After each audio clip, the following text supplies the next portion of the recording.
I grew up on the Transformers. The version that's now commonly called G1. I tried to watch Beast Wars when it came out, but I just couldn't get into it. The idea of giant robots turning into vehicles made sense, but them turning into animals didn't.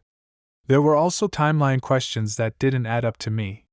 My friends that watched the series to the end assured me that the timeline questions were answered by the end. That said, I could have done without the timeline questions being imported into this movie. My understanding from the movie was that the Maximals come from the distant future, and they use the transwarp key to travel back in time. This wasn't very well spelled out, though. This has been my problem with the entire Transformers movie series. The entire movie series is full of plot holes from top to bottom. One movie rarely feeds logically into the next, and even within the same movie it's not always clear how you move logically from one scene to another. But there are giant robots and explosions, and that makes up for a lot.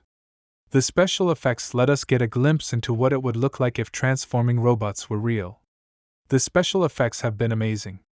Even if the story is a little thin and full of holes, I spend the next 3 days seeing what every car I pass on the freeway would look like if it were to transform into a robot. That's what I really go to these movies for. A part of me really hopes that in a few years, that maybe they'll be able to make a new movie series that has these quality special effects with a better story. Another part of me wants to see them turn this franchise around and make the next movie great.